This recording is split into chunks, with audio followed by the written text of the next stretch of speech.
Hello. Good morning to those who celebrate.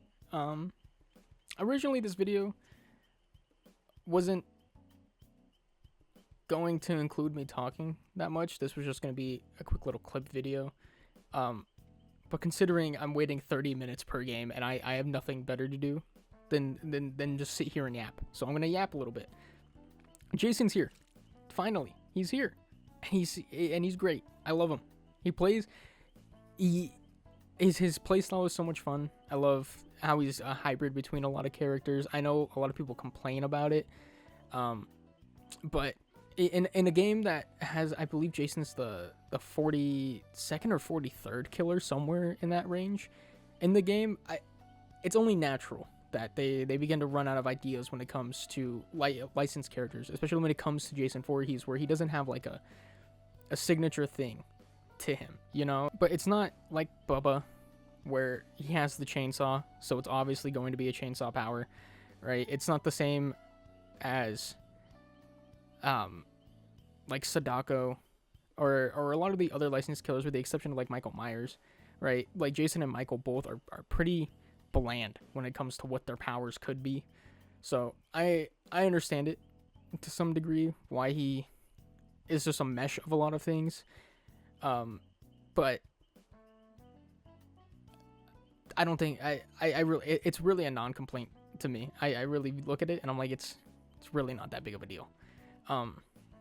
Aside from that, he's actually pretty well balanced. Out of the games I've played 7 or so games on him so far, and he does feel really well balanced. Like I have very few complaints about him.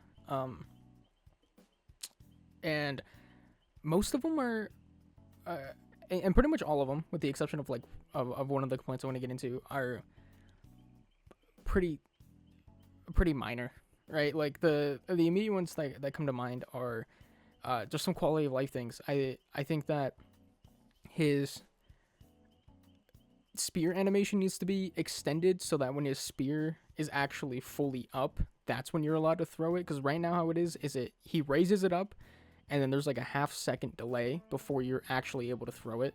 I think that it needs to be extended so that spear comes up and you can instantly throw it as soon as it reaches the full animation.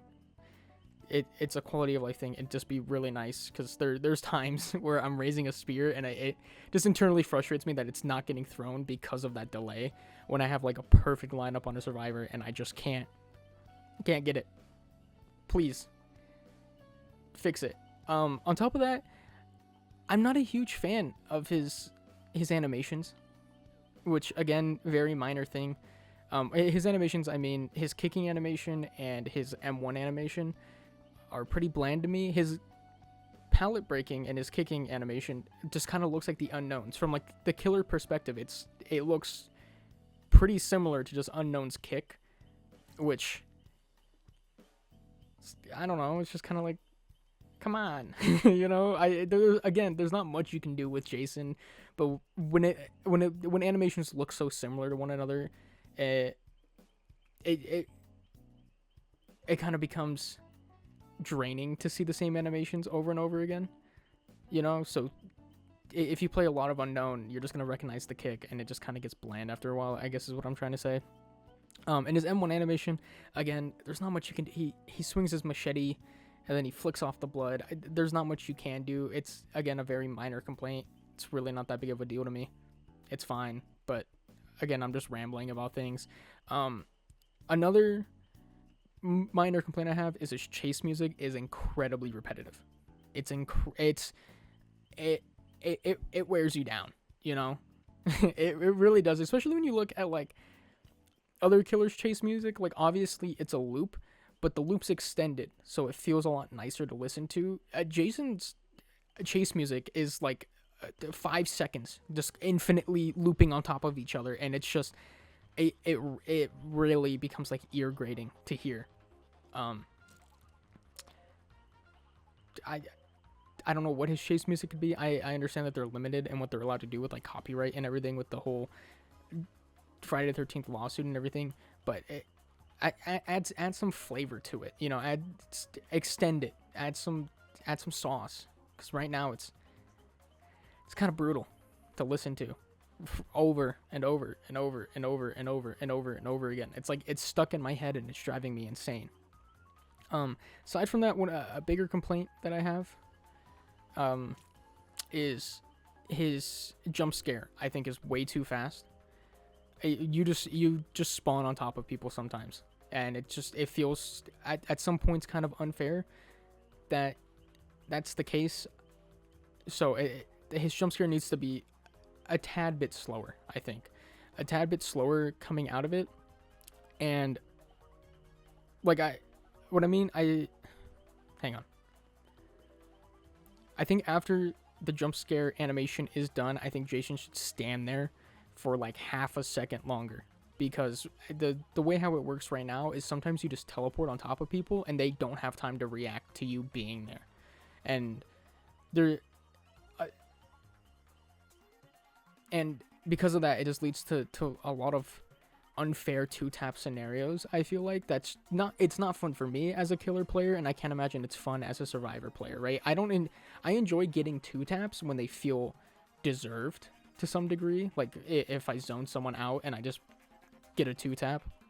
If we're playing like Wesker and I get a throw and that lets me 2-tap, like that still feels satisfying. This doesn't. This just feels like I flashed in front of you, you get hit once, I threw a spear at you, you're dead, you know?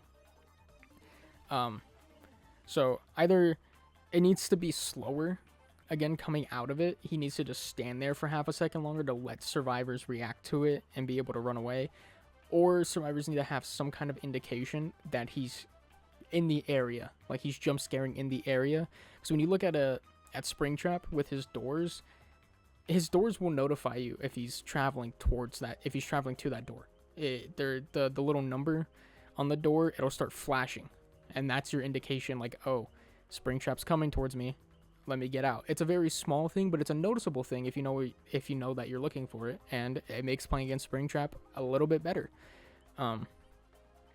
Even like, it's not the same power, but even like Henry has his undergate, and it's a big map traversal ability. You're a lot faster, but you can't just immediately come out of it. It has its own balance to it. I think that needs to apply to Jason a bit more. Also, he should not be able to jump scare near hook survivors, or it needs to be significantly slower coming out of it, because I've had times where I know someone's going for an unhook and they're next to a pallet or a broken pallet or a window, and I just teleport there, and it's just not, it's not that fun. I can't imagine it's fun for survivors. A lot of other killers have some amount of like anti-tunneling to their ability. Again, Henry, he can't undergate under hooks. It's significantly slower. He also can't use his M2 under hooks. It's also significantly slower. So I think that needs to apply to Jason's jump scare as well. But aside from that, again, I just said all the negatives first. Sorry, but again, I love Jason. He feels so much fun to play. Feels incredibly versatile, and he feels smooth. Hitting with his spear is so satisfying. It is so rewarding. Like that's what it feels like. It feels like a really fun projectile. Like, I've played Huntress before, and hitting orbitals on Huntress is always fun, but I find Huntress to be kind of, I don't know. I just don't like playing Huntress. I don't like her. I don't know why. I just can't get behind her projectile. I've never been good at hitting it personally, so maybe that's what it is I just never learned. I don't understand the arch. It's a little bit too slow for my liking. It's just something I never learned, and I don't care to learn when it comes to her, because I don't really care about playing Huntress. Same thing with like Trickster. I played a bit of Trickster post rework, and again, kind of the same thing. His ability just doesn't feel that satisfying. It's just you're holding M2 and you're just spam clicking. You know, it just doesn't feel that great to use. But Jason's projectile feels so nice. It feels fast. It goes in a straight line. It feels like I don't know, it just feels good, you know. It's just like I aim where I want it to go, and it just fucking over there, you know. And there is counterplay to it, obviously, right? You dodge it, you duck behind objects. It has the same counterplay as other projectiles, but just playing as the killer, for me, it just feels so much more satisfying. There's no arc to it, really, so it just feels good. Or, not that it feels good. Well, yeah, for me personally, I don't like the arc. I don't like the arc when I'm playing Huntress. So, having a projectile that doesn't have the arc feels very, very nice. As well as, you know, it's not like Tricksters, where you throw it 20 times to get a single to get a single injured state, you know. You hit it or you don't, and that's it. But it's also balanced as well. If you miss, it feels punishing. It feels punishing to miss. It really does. It feels punishing to miss. It feels punishing to bring it up too early or bring it up too late. It just works. It just works. Also, his cosmetics suck. his cosmetics do suck. Which I don't fault behavior for. I understand that when it comes to pulling cosmetics from the films, it seems like it's a struggle because of how the copyright is with the lawsuit that's happened. I also think that's why I heard we're not getting a Camp Crystal Lake map or any map or a Survivor, or when I say a Jason Survivor, which is a bit of a letdown. You know, it's kind of sucks to get a chapter. The 10th anniversary chapter doesn't have a map or doesn't have a Survivor, but again, those are just rumors. There's nothing been confirmed or anything. But at the same time, I mean, it's Jason. That's really all I care for, you know. That's it. That's enough of a 10th anniversary celebration for me. It's just finally getting him in this game, you know. He's the slasher, you know. He's the guy. He deserved to be here way earlier, and I'm just so happy that he's finally here. That's all I really care about. On top of that, just again, first impressions off of playing, 7 or so games. This add-on is fucking ridiculous. This add-on needs to have some numbers tweaked. This thing is stupid. It just leads to 2-taps. It is a 2-tap machine sometimes. 13% haste for 3 seconds after hitting someone with a spike. Insane. It feels crazy. It's 2-tap central sometimes. You chuck the spear, you hit them, and you just beeline straight towards them. But yeah, getting 13% haste, especially after coming out of jump scare. Ooh, we got a match. Coming out of jump scare, and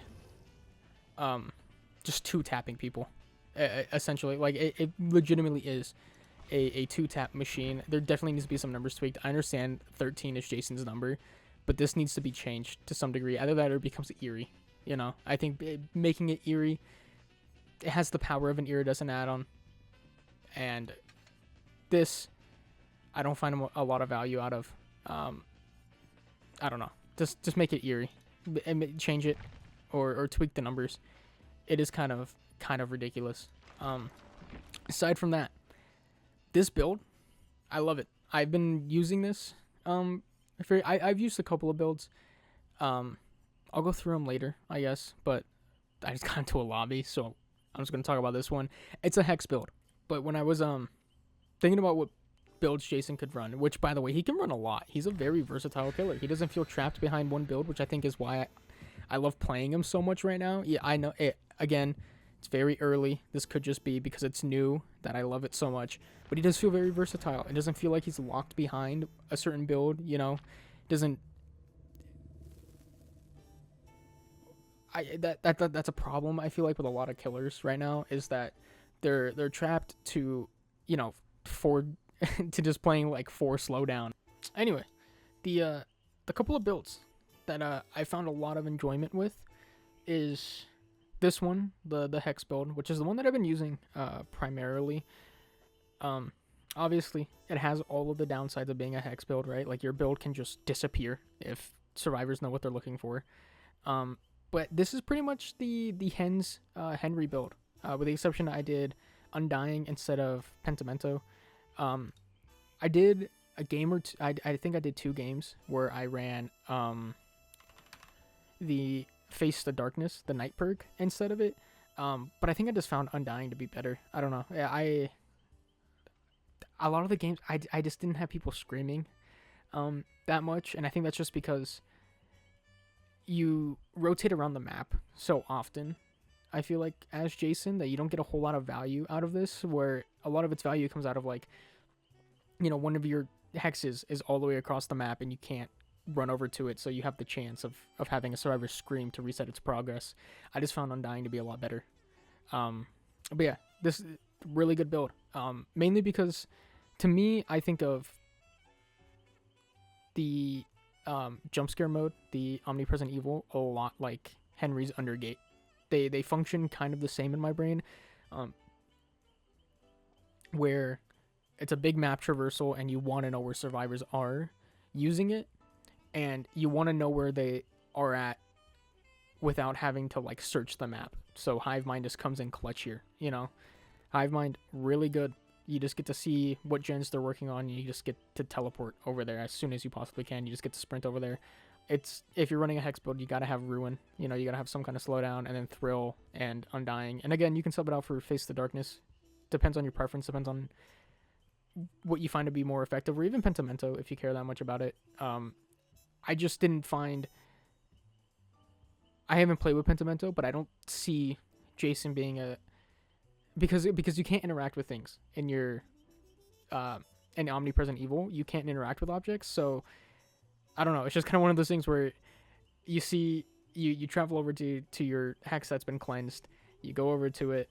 You have to come out of the mode, go over to it, fucking press space bar, and then go back into the mode. I don't know. It's just one of those things where it's like, I'm not really a huge Pentimento fan, with the exception of like Henry, but that's purely because Henry's ability works halfway across the map anyway. I don't know. But yeah, Face the Darkness could work here too. I just didn't find much value out of it. But really good, really strong add-ons. Sauna Rock and Corner's Coffee. I already talked about how broken this thing is. Or not broken, just how strong it is. How ridiculously powerful it can be at points. And then Sauna Rock, Jump Scare. Everyone that gets caught in the Killer Instinct range gets exhausted for 13 seconds. Really nice. Otherwise, this is a new thing. Before I was running Missing Corkscrew, which I found to be really good as well. This is really solid. You get to see the aura of the spike when the survivor has it in them, so you get to just mind game a lot easier. And if you have Undetectable, it becomes even easier to just kind of win that mind game, because your terror radius is always going to be beating loudly on them. They can't really terror radius you. Or heartbeat you, rather. Listen to the intensity of the heartbeat and kind of guess where you're at. Just kind of removes that. But I found a lot of enjoyment out of Sauna Rock. But in all honesty, I haven't really been hit by exhaustion perks in general by Jason. I feel like it's not nearly as big of a problem on Jason, which could just be the games I've had, could just be wildly different.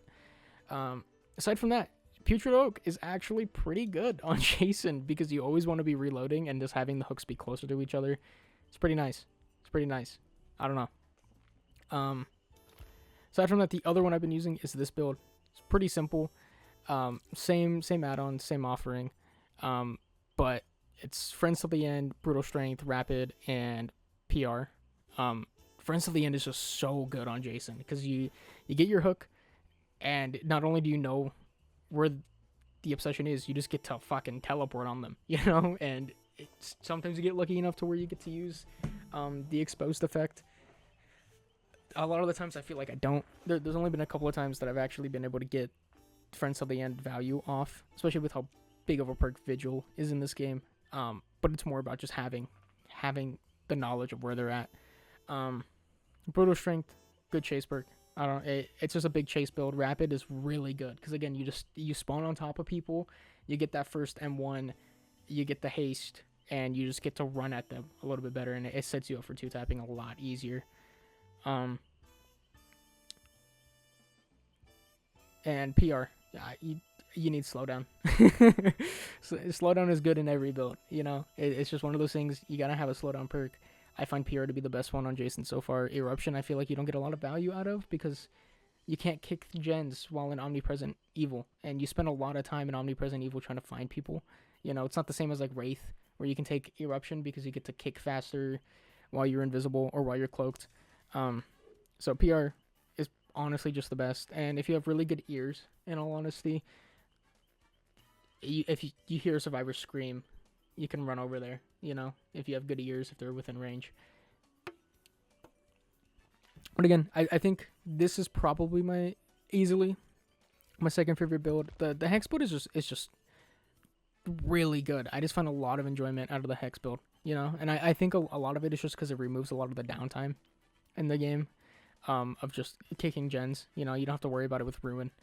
And it's, again, especially on Jason, it's really hard to kick gens because you spend so much time in Omnipresent Evil that if it feels even worse than it does already to have to waste time kicking a gen. On Jason, you kind of want to avoid kicking gens as much as possible. I feel like it's just you don't have a convenient way of doing so when you're in Omnipresent Evil.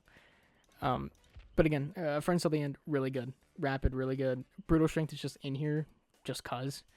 I was just like, I'm making a chase build, gonna throw in Brutal Strength, kick the pallets. It also, I'm pretty sure Brutal Strength works when you come out of Omnipresent Evil on the dropped pallet. When you kick it, I feel like it works. I don't know if that's true, but it really does feel like it makes the kick faster, which is nice. The other one I was really using, that I used a couple of times, is, this is a gimmick build. It's End Fury plus a little bit more. I made it when I saw Jason's perks. And this add-on specifically, this just I don't know, I only played like 2 games on it. It's really not that good, but it's a fun gimmicky build. It's a fun, I'm kicking every pallet, Brutal Strength, End Fury, obviously, like that's End Fury right there.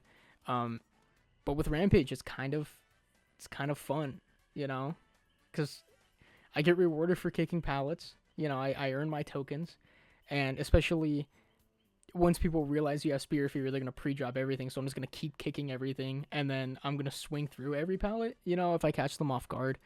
And just getting that stun is kind of nice, But again, it's kind of counterintuitive because, like I just mentioned, everyone knows at some point that you have End Fury, so they'll just pre-drop everything, and it's very rare to get stunned. But I've had a couple of instances where, even when that was the case,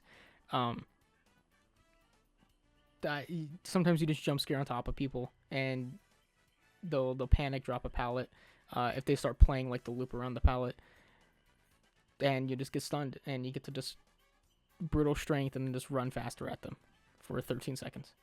13% haste for 13 seconds at max. It's kind of crazy. As well as it pairs well with Dirty Money. You chuck a spear, you break a pallet, you get a spear back. Instead of having to break a pallet, go and grab an ammo thing, and then run back. That's pretty much it. I have these other 2 builds here that I haven't tested yet, just cause. I have, the generic endgame build that uses Burnt Fused. I haven't played with it yet. I probably don't see myself playing with it. I'm not a fan of endgame builds personally. But yeah, Burnt Fuse, it acts as similar to the one Springtrap add-on. If someone's impaled, exit gates are blocked. So, standard endgame. It's fun, I guess. I don't know. Not really. I don't like endgame builds. And then I have, this is probably the next one I'm going to test, is just the Aura build. But I really don't see a point in having this be a thing. I really don't. I feel like you really don't need the auras, except for like Lethal Pursuer, but Lethal Pursuer is good on pretty much any killer. It's not, I don't know. I really don't see this being too good. But yeah, I mean, this is kind of a built-in barbecue and chili as long as you break a pallet with jump scare or a wall with jump scare. It's kind of nice. I haven't tested it, but this is probably next up on the roster, and I more than likely will get steamrolled using it. But yeah, I thought about in this using barbecue and chili instead of friends till the end, but I just like friends till the end. I don't know. I play ghoul, so I like this perk because it's in a lot of my ghoul builds. I also did test out a couple of perks. I tested out agitation and the forever entwined, which felt kind of nice. I had those two in this build. No, in this build originally. Originally I didn't have Spirit Fury or Brutal. I think, yeah, I didn't have Spirit Fury or Brutal. Just because I just wanted to test it out, what it was like. And instead I had Forever Entwined and Agitation, and that felt kind of nice. Agitation feels really nice on Jason because sometimes you'll down someone and you stole the hook away to chuck the spear at him, and then you gotta walk half a mile. It just kind of feels nice. It feels nice to have it. I don't feel like it's a necessity, but it's there. But yeah, that's enough of the yap. Until I test either one of these builds. Once I test one of these builds, you know, the yapping will begin again probably. But for now, that's enough talking. That's enough talking. I don't know. I'll probably end up yapping again about some bullshit, but we'll see. We'll see. I lied. I'm gonna yap more. This is probably gonna become 2 videos. Like how I did last time. Yeah, I really do feel like yapping. So deal with it. But yeah, Jason feels really good. Feels really, really fun to play as. And fun to play against too. This is being recorded day of the PTB coming out, so Tuesday. And as the day's gone on longer, people have learned how to play against Jason a lot better, you know.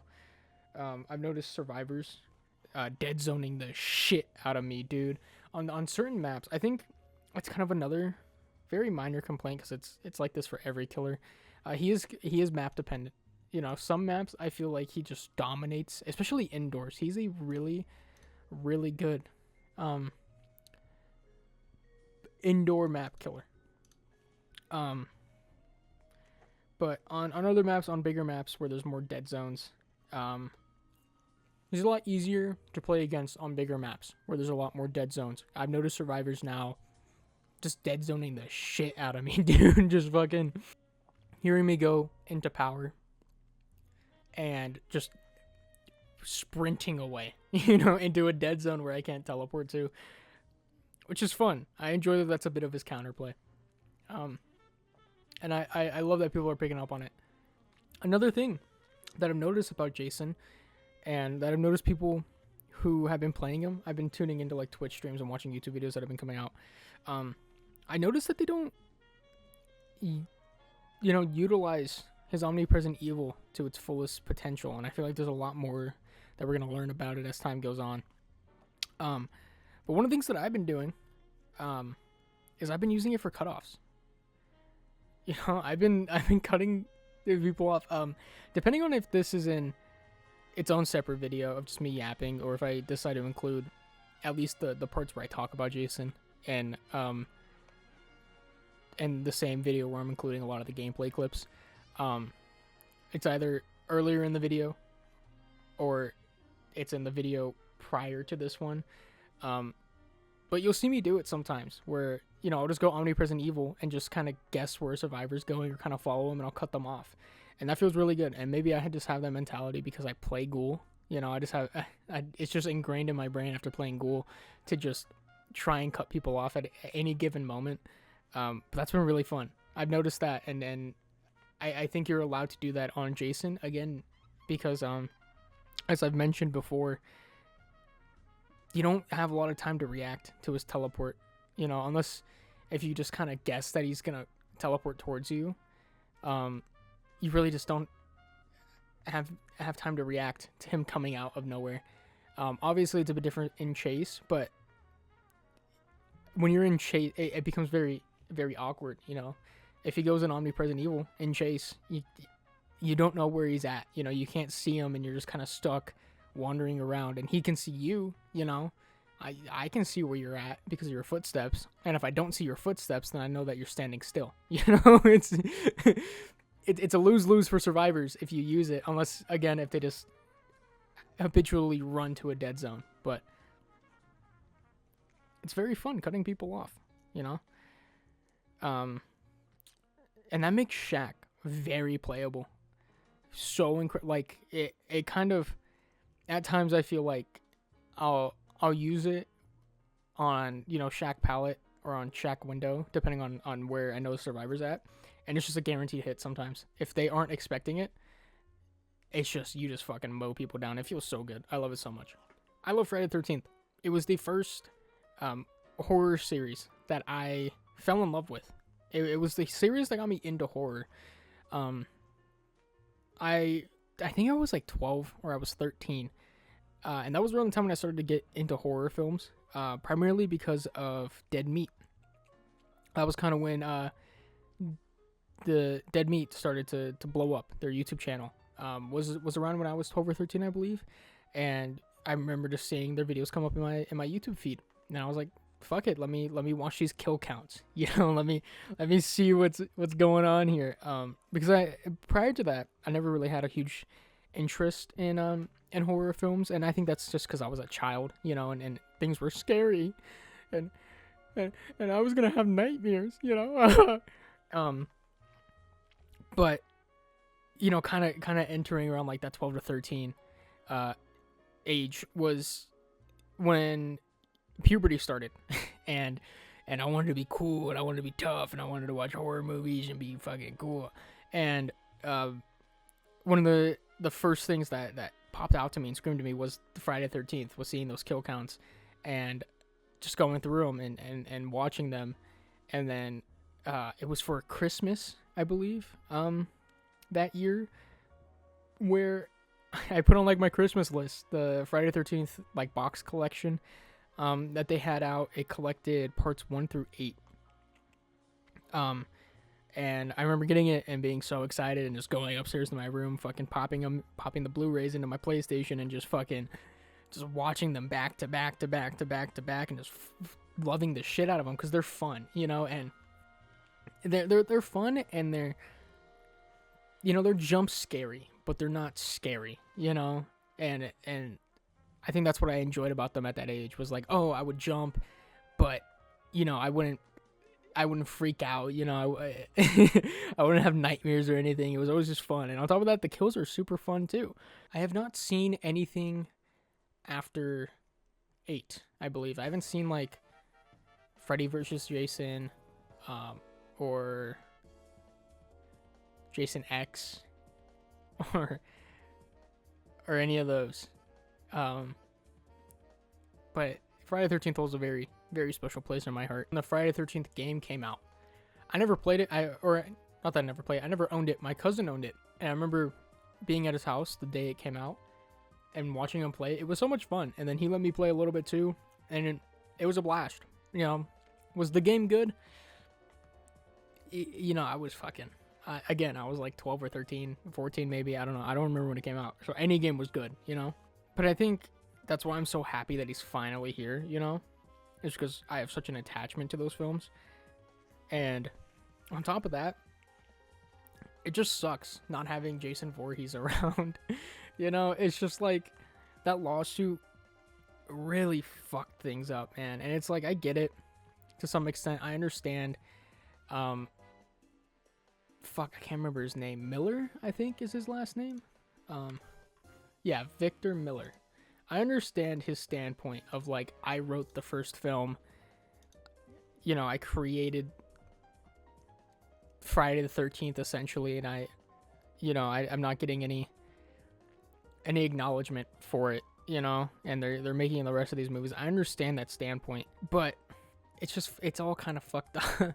But it's just like, again, I get it, I understand it, I can sympathize with him.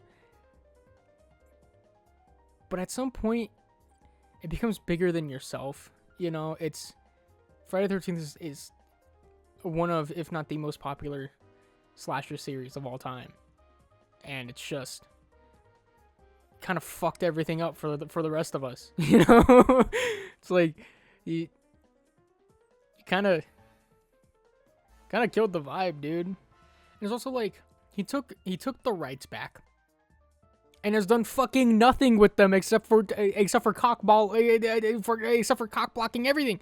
It's like, dude, do something. If you're gonna take the rights to your work, do something with it, man. You fucking hire someone, do something like it. Oh my god. It's like, I can't even remember. Was I even alive the last time a Friday the 13th movie came out?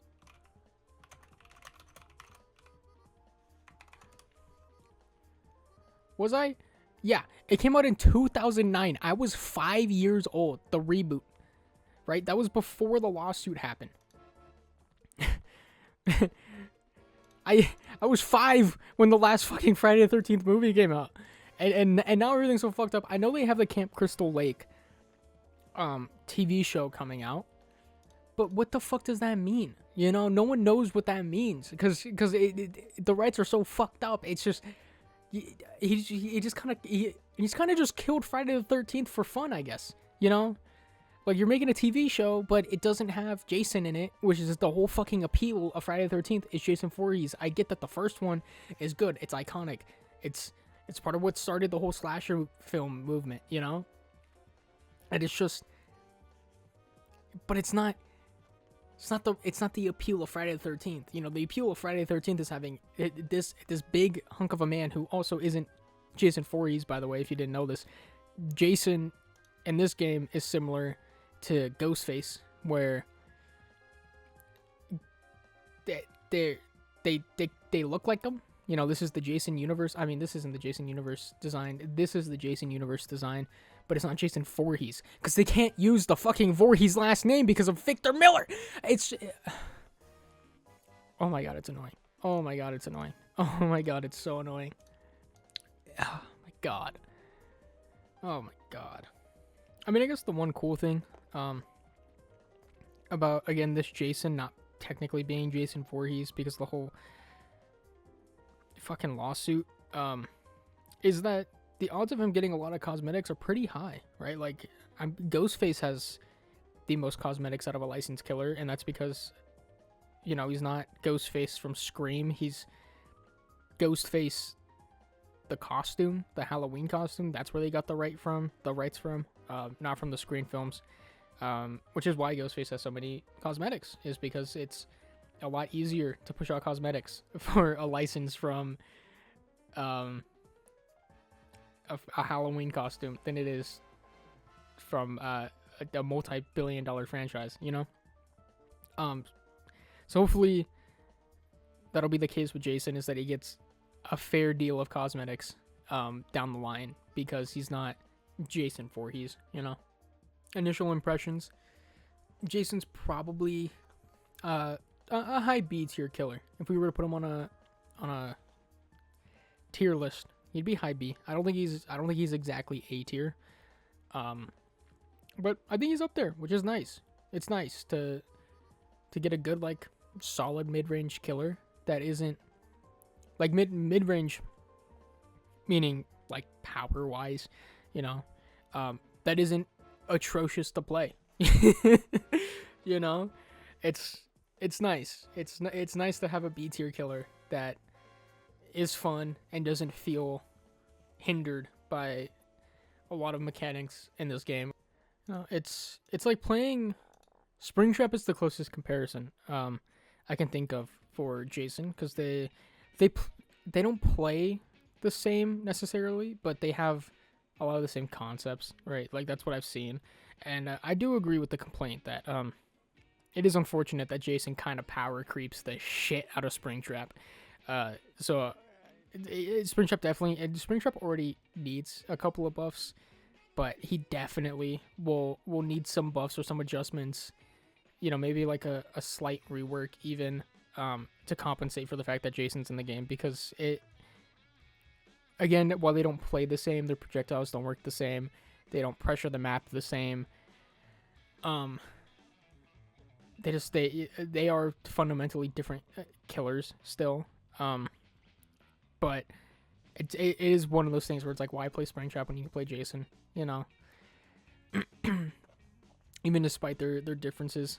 But yeah, I do agree with the complaint that Jason can appear like Springtrap 2.0. You know, I've seen a couple of Springtrap players complain that it's like everything we wanted for Springtrap has been given to Jason, which is kind of funny, but it's kind of fucked up at the same time. I feel bad. I was there for the Shed live stream. I was Shed watching the whole fucking 13 hours. I'm not kidding. I woke up, cause my sleep schedule's so fucked up recently. I've been fixing it, and then I've been destroying it. I've been destroying it. But I woke up, at like 5 p.m. that day of the live stream, and I tuned in right at 6 p.m. on the dot, and they weren't there. They went live a couple minutes late. And I tuned in watching the Shed, you know, and I was like, okay, you know, they're putting on some B-roll, you know, a background video while we wait for everyone to get in here, you know. 15 minutes goes by, and I'm like, okay, maybe they're waiting like 30 minutes, you know, really letting people funnel in here. Maybe they're having some production things that they got to get through, you know, make sure everything's up and running, you know. And then an hour goes by, and I'm still like, okay, what are we doing, you know? And time went on, and I think at around the hour and a half mark is when I opened up other people's Twitch streams, you know. I think I started watching Quiet Kills first.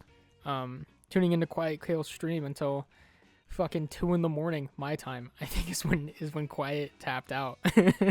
and then from there, I think I swapped over to Rapid main, and Rapid was just losing his fucking mind, dude. He was so dead set on it being Blair Witch. It was hilarious. I did love the live stream. I loved it. I loved the idea of, you know, letting it build up throughout the whole stream, you know, making you question who the killer is going to be, teasing a lot of different things at once. I love the shit out of it. I think it was really great. It was such a cool idea.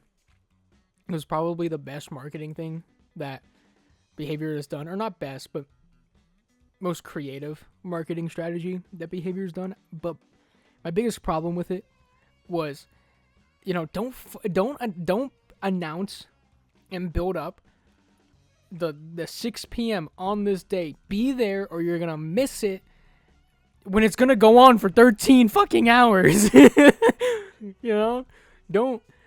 It would have been a lot cooler, and to me, it would have been a lot better received, and it would have worked a lot better if it was a surprise stream.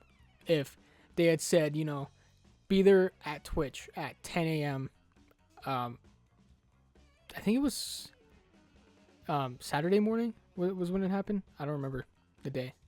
But, you know, be there at 10 a.m. and then 13 hours before that, they just surprise dropped the stream. I think that would have worked a lot better if they were more, or even more open about what the stream was going to be. If they were more open about, hey, the stream's going to start at this time, but, you know, the reveal is going to happen the following day. You know, we're just going to have this stream start teasing things before we actually make the reveal. I think it would have been so much better like that. But aside from that, again, I think the whole stream was a fucking blast. I loved the shit out of it. I think it was great. It really felt like, you know, DBD was re-embracing their horror origins. You know, they started off as like a horror game.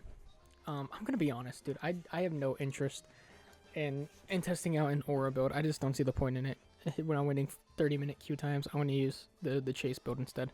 I did love, you know, Behavior embracing the horror origins of DBD and doing this fun stream, like kind of a very liminal feeling, you know, just watching the Shed. It felt very Skinamarink to me at times, you know. I've just, you're not really watching the action, you're just watching a whole bunch of ambiance, you know. It felt really great. I remember when the Unknown popped out, everyone was like, what the fuck? Everyone was like, "Oh my god, it's the Unknown rework." They're like, the 10-year anniversary is Unknown getting reworked, dude. That was a blast. I just realized I never muted my mic on OBS. This is gonna suck to edit. This is gonna be so bad. This is gonna, oh my god, whatever. It's getting muted now. Whatever audio problems were happening before this moment, I apologize. We're back.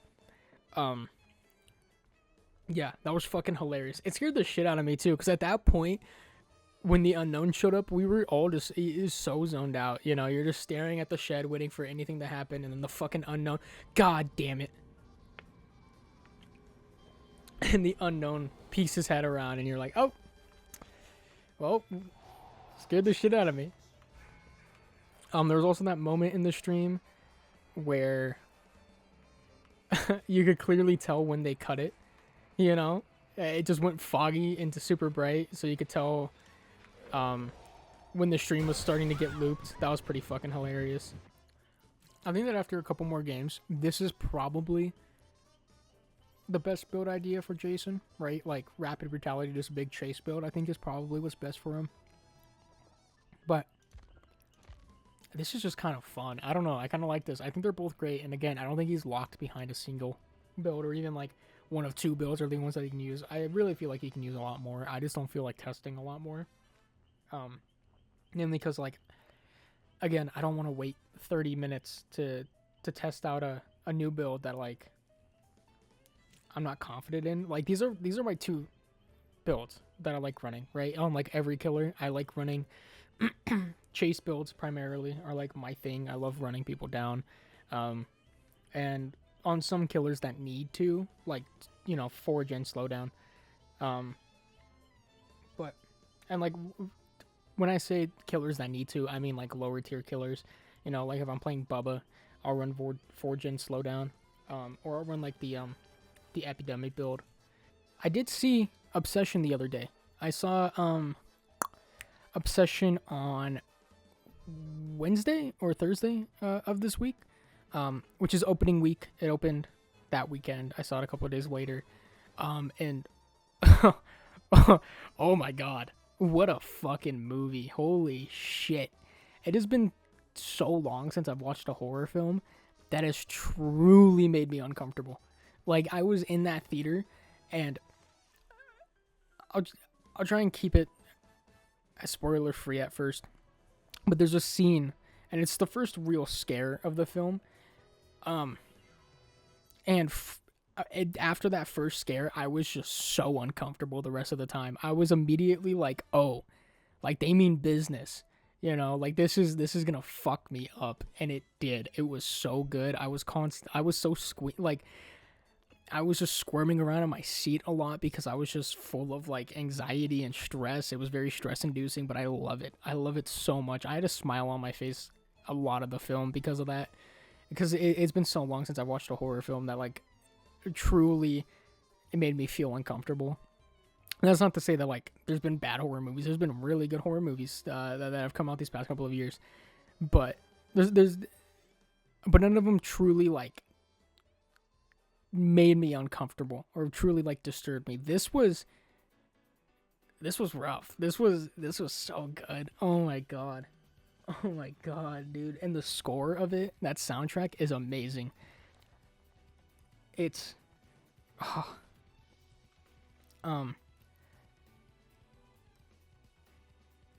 yeah, I'm gonna get into spoilers now. I had very little idea of what I was getting into when I went to watch Obsession. I didn't even see a trailer. I just remember hearing like the buzz about it. I remember hearing people talk about it when it premiered at like film festivals. I remember hearing people talk about it a little bit, and then now that it's hit theaters, that's where it really blew up, and I really heard people praising it and giving it a lot of love. So I was like, okay, let's go see it. And yeah, I had no idea what I was getting myself into, and I loved it so much because of that. It's just a lot of my discomfort was because of how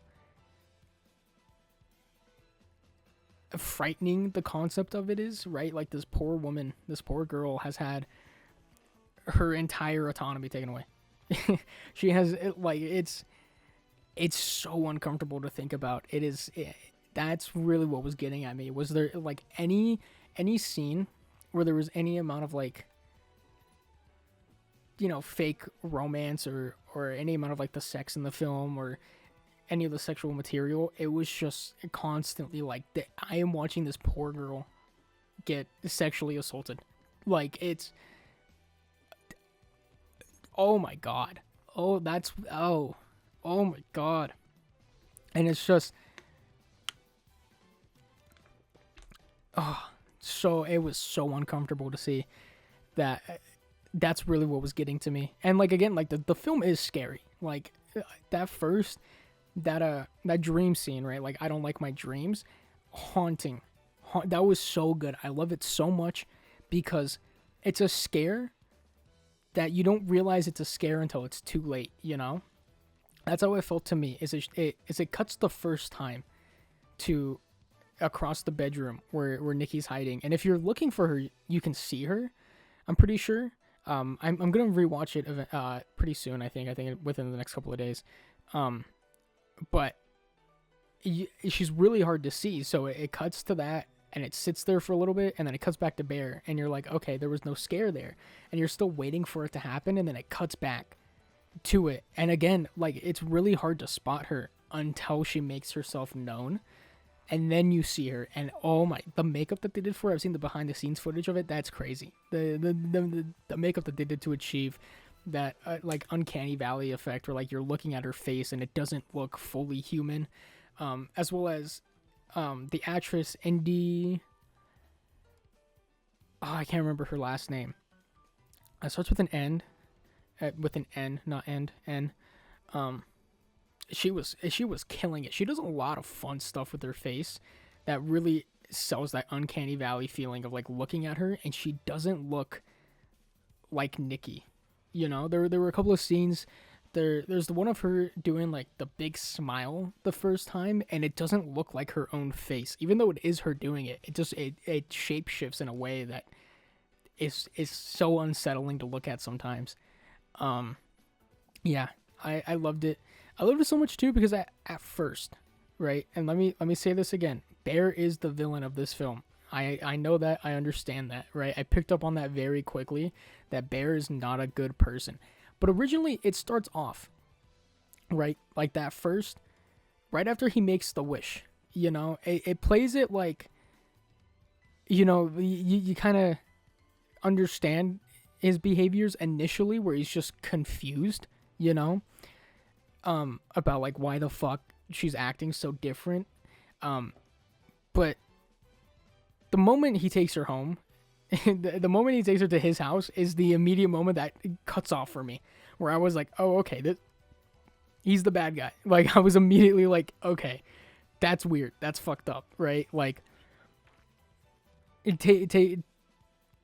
having her get out of your car and leave, and then she comes back, and all of a sudden, she's an entirely different person, and you just roll with it. Like, you're not like, no. No.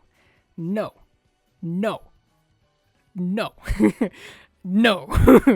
don't do that. You don't.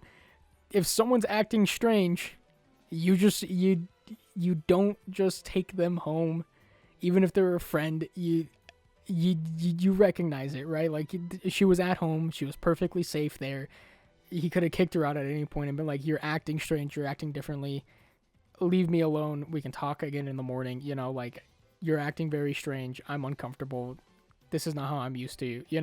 It's very easy just to be like, get away from me. And then taking her home, that whole scene, God, Bear's such a fucking piece of shit.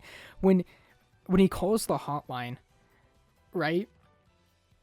And the first thing he asks about is, how can I alter my wish? It's not, oh my God, what a fucking piece of shit. And then he's like, can I cancel my wish? And the dude's like, no. And then he's like, then what the fuck? And then even hearing the real Nikki on the phone is insane. And again, it gives that confirmation of like, yeah, this isn't Nikki. And like, Nikki is still aware, like she's still trapped in her own body, but she's lost all of her autonomy. She's just stuck being a spectator, you know. And him hearing her scream, like that fucking blood curdling scream, and not doing anything about it, terrible. And he does nothing afterwards. He just lets it roll. That scene, where she's asleep, the fake Nikki, where she's asleep, and the real Nikki talks to Bear, telling him to kill her, to set her free, just fucking kill her, you know, like that's the only way that she can get freed from this, you know, or at least that's how she feels. It's just like, just kill me. Death would be better than whatever it is that I'm going through right now. And oh my god, it's pissing me off now. His response of just, what's so wrong being with me, bro? Kill yourself! Oh my god, dude. Holy, yeah, amazing film. I love the ending of it too. I love how unsettling it is. You know, everything's fucked. Everything's ruined. There's no escape. You know, Nikki's fucked. Bear completely destroyed her and destroyed her life. And completely out of her control. She had no choice, no say in it. Yeah, honestly, best film I've seen this year. It's that good. I love it so much. I've been recommending it to everyone I talk to. All of my friends, I've been fucking telling them. I've been spamming their shit, like, go watch this shit. It's so good. Go watch Obsession. It's worth it. And I've seen, dude, it's on track to, I think right now it's already made like 60 or 70 million dollars on a $750,000 budget. Insane. Oh my god, I'm rooting for this movie so hard. And the Backrooms is coming out this Friday. I think it is. That I'm also really excited about. I don't really care about the Backrooms, in all honesty. That trend went completely over my head. And then when the Backrooms started to blow up and get popular, I think it was like 2023, 2024, I think. It's kind of when the Backrooms was becoming a trend. I liked it initially, again, just because it's cool stuff, you know, like, oh, it's unsettling to see, like, empty spaces, you know, like spaces where you know, like, there's supposed to be stuff there, but it's completely empty, you know. But I never really cared for it too deeply beyond that. But I do want to see the Backrooms film, purely because it's done by a new director, you know, it's new up-and-comer. And that's what I'm excited for. That's part of what got me to watch Obsession too, was once I heard it was done by Curry Barker, I think, which I knew him from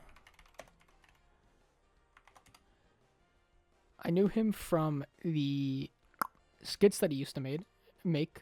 And yeah, again, just brand new director on the street. Like, yeah, I want to go watch films from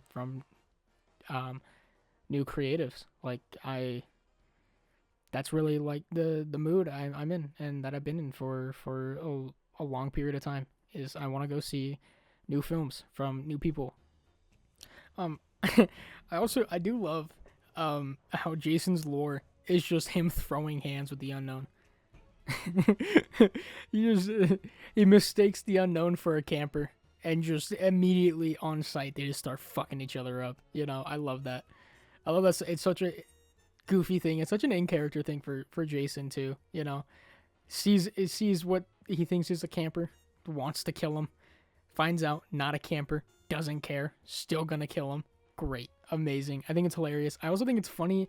I think at the end it's I think it's Serena is mentioned at the end, right? But yeah, I do just love Serena catching a stray at the end, just for no reason. Just gets caught up in the Jason and Unknown's business and fucking dies for it. You know, just hilarious to me.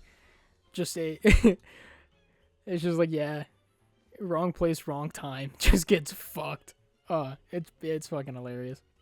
Well, that was another thing that I think was cool about tying it back to the live stream, was what I was thinking when I saw the Unknown, because I fully believed it was going to be Jason before the live stream. Like, I was like, it has to be Jason, you know, like, there's no way it's not Jason.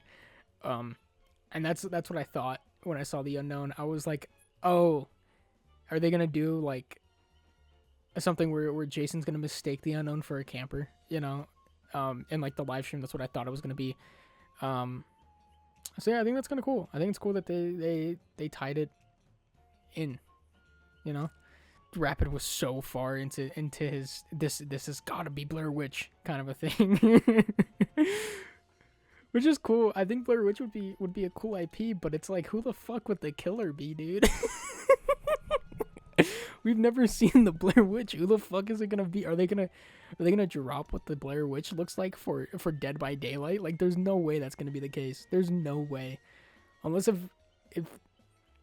if the Blair Witch works as an entirely unique killer, you know, like I could see her working as like she disguises herself as campers, you know,